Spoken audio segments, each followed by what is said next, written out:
Hello, and welcome to another episode of Ask Adam. Ask is the acronym for Always Seek Knowledge. That is something we should strive to do each and every day, is to be better at knowing ourselves, better at knowing people around us. One of the things that can come in play with not being, engaged is certainly the opportunity of procrastination. And that's something we're going to talk about today in this episode. So let's get started. Procrastination isn't laziness, it's really mismanaged energy. See, you're not broken, you're just stuck in a loop. And with the right moves, you can break out. See, everyone procrastinates, but not for the same reason. The key isn't pushing harder, it's identifying the real cause of the delay. And hopefully, we can get in and unpack that for you today and start to eliminate that. Because, not to put a date on this episode, I don't like to do that because I think all of our episodes are relevant at any time that you tune in. But this actually happens to be at the beginning of a new year. And, what better time to review procrastination, this silly thing that gets in our way, and really stops us from pursuing our dreams and doing things that we want to do, even to the degree of things that could make us better. Ironically, we avoid. So the key isn't pushing harder. It's to identify the real cause of your delay. You know, I found myself trying to avoid things, and I can share with you that, it cost me. It cost me the clarity of my dream because I was avoiding it. I started to suffer from a lack of confidence and not really seeing the opportunities. But all that shifted when I started kind of focusing on what was first most important to me, and that was my health. Because I knew if I wasn't feeling good, I certainly wasn't going to move forward, do anything.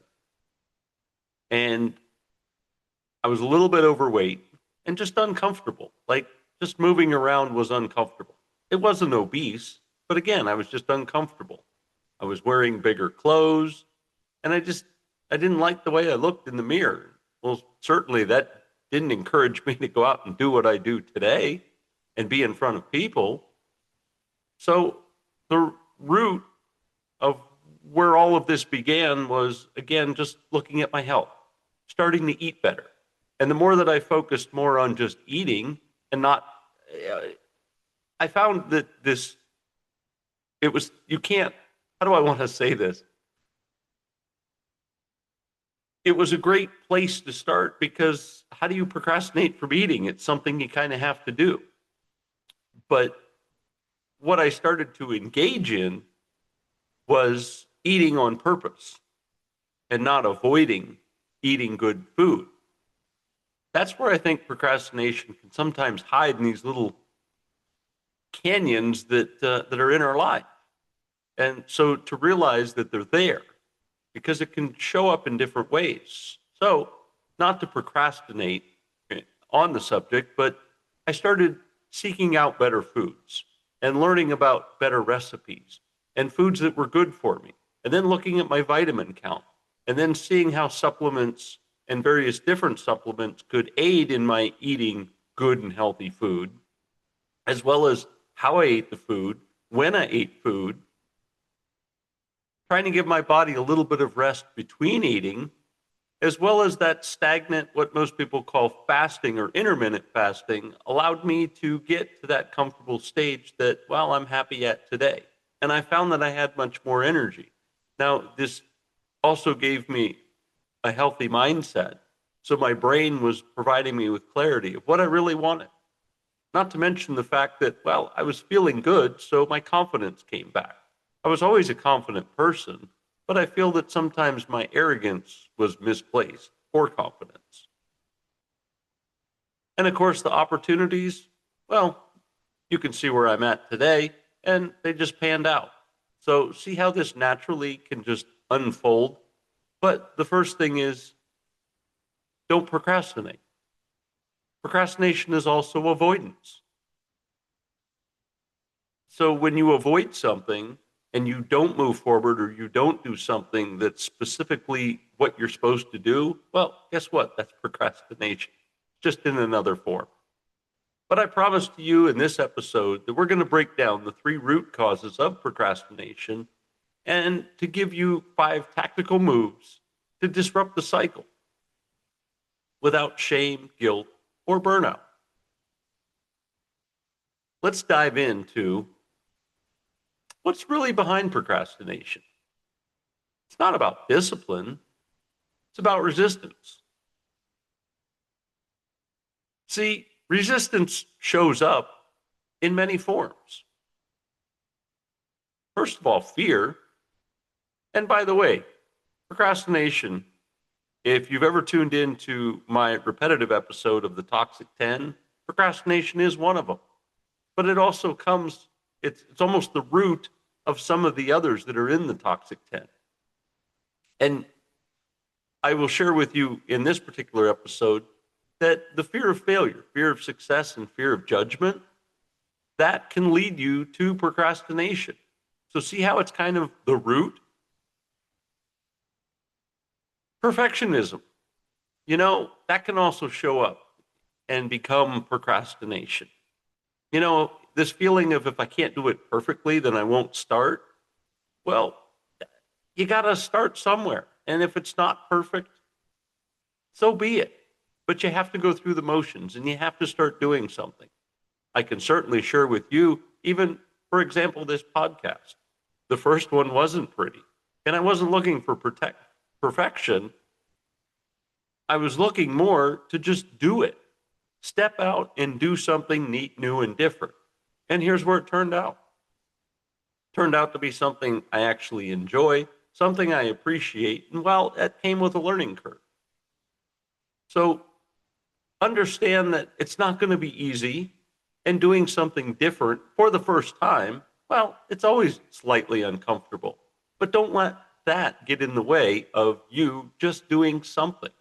And again, this can be applied with weight, business, success, goals, even something simple. Sometimes overwhelm can put you into freeze mode. You see so many steps involved with reaching your goals that you become overwhelmed. That can also seed itself to grow into procrastination. Just telling yourself, I don't know if this is for me. See, procrastination isn't the problem. It's actually a symptom. So if you can get past, and I know this is a big stretch for many of you out there, but get past the fear of failure. You're not failing, you're learning. And success, well, that comes with time. So it's not going to be the first thing. And judgment, well, don't listen to the critics. Because if the critics were doing what you were doing, they would probably not criticize. And remember, perfectionism, it doesn't have to be perfect. It's a learning curve. And you may find that your authenticity and your raw nature of just stepping out and doing something, well, you're being your unique self. And quite frankly, I believe that that is what ultimately gets rewarded. That is where the success comes from, is that it's not perfect. So don't let any of those things or overwhelm be something that hinders you from moving forward. Just take small steps.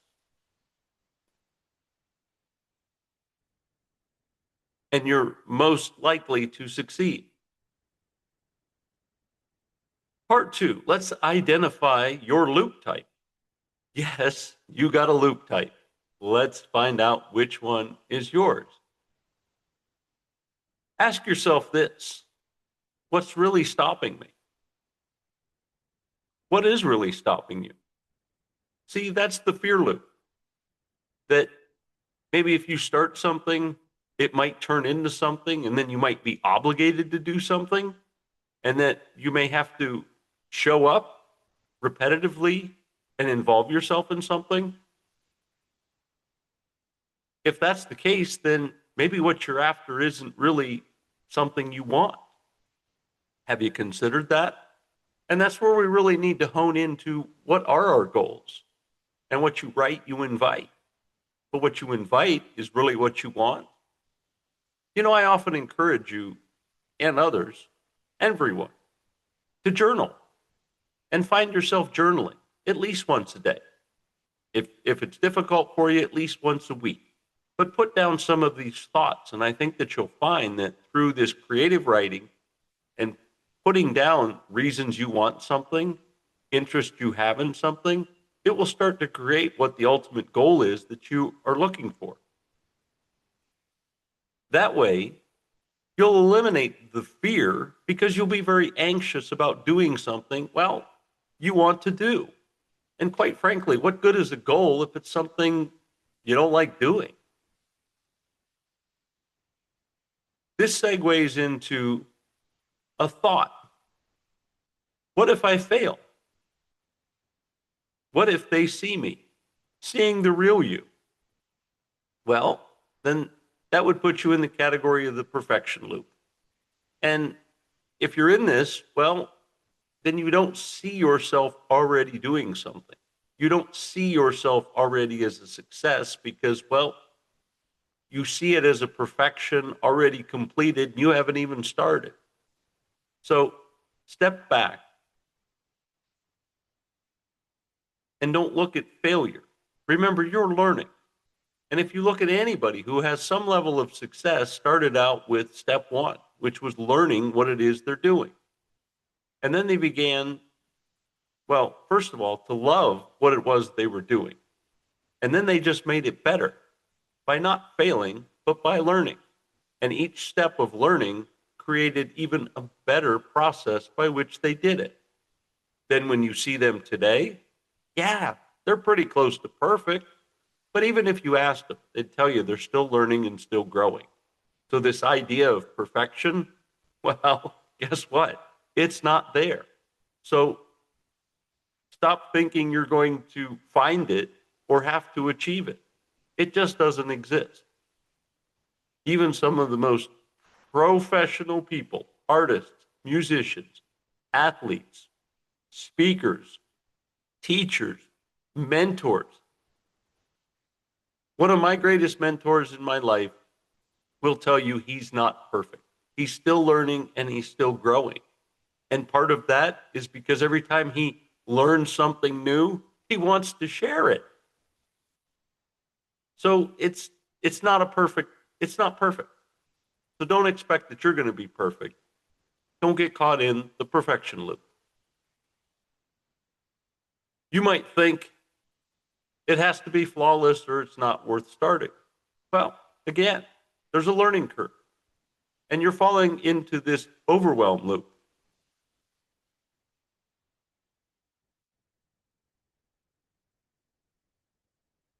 It's always going to have its hiccups.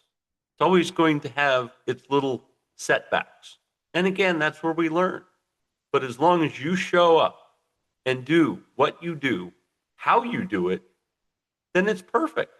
It's perfect the way you're presenting it. Now, sometimes you're thinking, wow, there's too much to do, and I don't know where to start. You're in the overwhelm loop.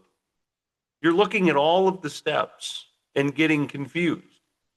You're getting overwhelmed that there's just too many steps. Well, look at it this way. You're only doing one step at a time. And quite frankly, once you do maybe the first 3 to 5 steps in what it is that you're doing, well, once you've gotten to those 3 to 5, well, now they become habitual behaviors. So you might only be really thinking about 2 of those 5 actions, and the other 3, well, they're on autopilot. They're just happening. So don't look at the list of things and get overwhelmed, because pretty soon some of these are just going to become part of your subconscious habits, and the others are what you think about. And that's what makes it unique, because it's something that you're delivering. So once you spot the loop, you can break it with the right move. Remember, there's the fear loop, the perfection loop, and the overwhelm loop. Don't get yourself caught in these circles. They're only going to lead, well, to procrastination. And this is how you can break out. Step 3, the 5 anti-procrastination moves. Yes, anti. There is such a thing as no procrastination. Would you like to live there? Well, let's find out those 5 and get you to that place. First, it's the 5-minute rule. Just start. Start with the first step.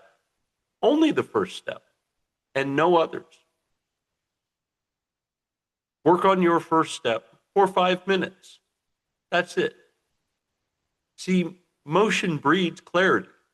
You'll find as you start to do something, you're learning. And like I said, you're learning to even subconsciously do certain things, which allows your brain a little bit of free time, which is going to gain clarity and a little bit of that learning curve.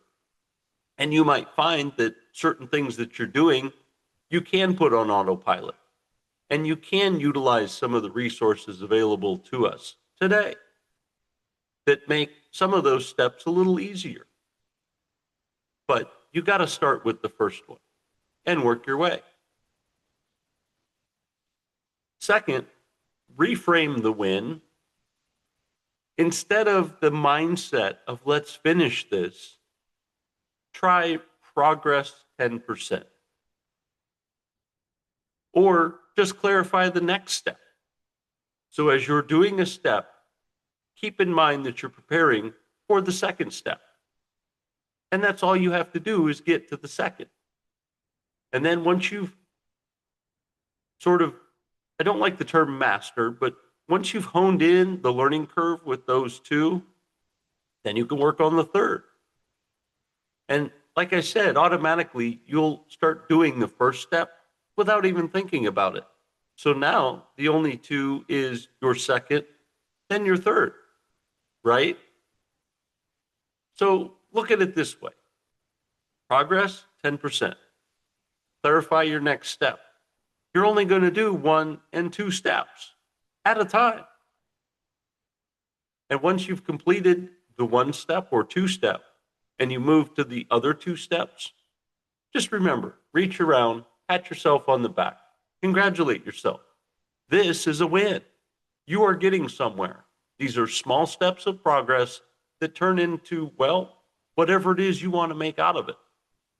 But you got to start somewhere. And don't look at the finish line, because quite frankly, it doesn't exist. You're practicing, you're learning, you're making adjustments. You just never finish. So the idea of doing everything to reach the finish line, no. Appreciate each step while you're doing it. Number 3, anchor to identity. I'm the kind of person that shows up even when it's messy. Is that you? See, showing up is really 90% of anything. Just show up. I hear many people say, especially if we're looking at health and weight loss, just go to the gym and walk in the door. That's the first step. Even if you walked out that day, you still made the effort to get somewhere different. Maybe the second day you actually try some equipment. But do something. Anchor yourself in the identity of someone who is healthy and start getting into that mindset. Because when you see yourself being that person, well, then that adds a little bit more to your clarity.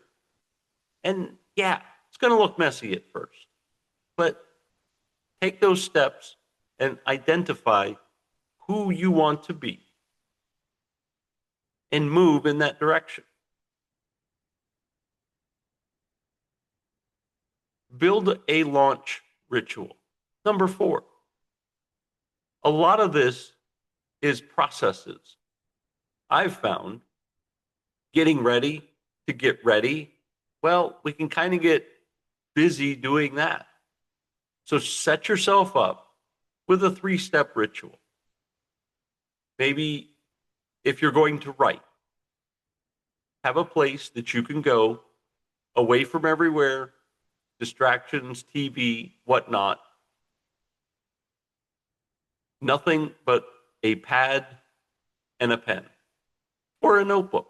I like spiral notebooks only because they keep things intact and I can usually label them for the start and end period of my journaling. But I also do it in a private spot where I will get a cup of coffee. I will sit down with nothing but notebook and pen and write. I'm not in front of a TV. I'm not in my bedroom. I'm not somewhere where I'm going to see a list of other things I need to get done. I simply have coffee, pen, and a pad. This is my ritual.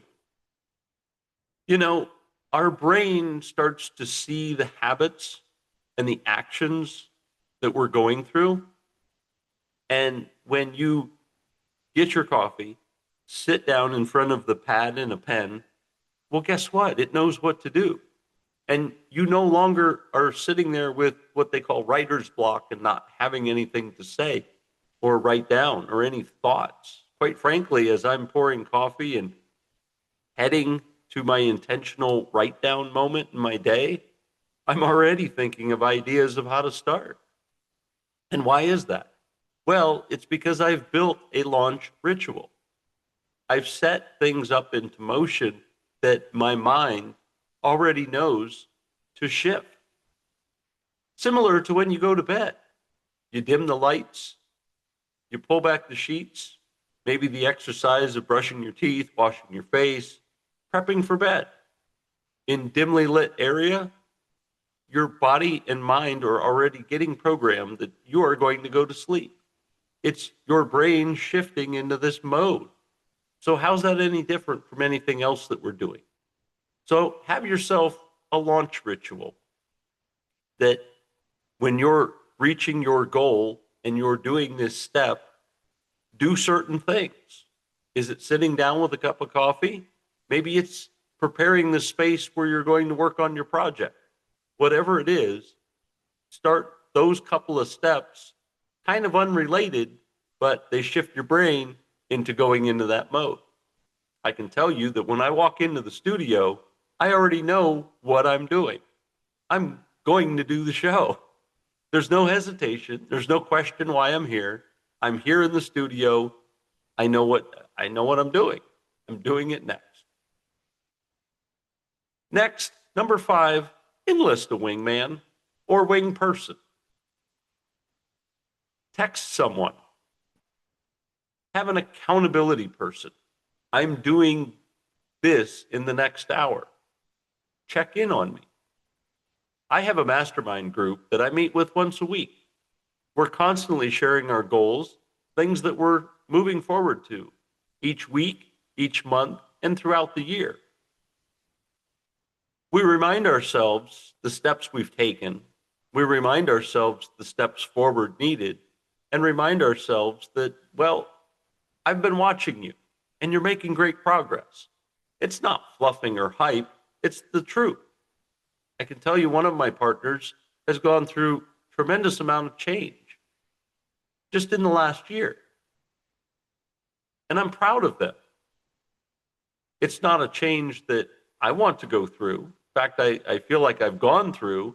So it's somewhat like looking in a mirror. But I'm also going through my own change. And they see that as well. We applaud each other. So certainly have someone that you can check in with. Let them know what you're doing and ask them, hey, follow up with me and see how I'm doing. You know, it's a little bit of a mind twist as well as when we know we have to share with somebody what we did, we feel a little bit more accountable to do it. So incorporate that person. someone you trust, or maybe even a friend that you trust. And if not, reach out to someone to connect with. Maybe it's somebody who's doing something similar. Maybe it's a networking group that you're involved with, that you're doing similar projects. Someone that can always reach back and follow up with you to say, hey, how are you doing? What did you do?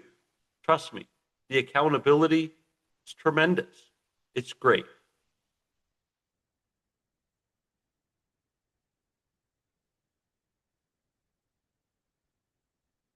You can also do this with a list.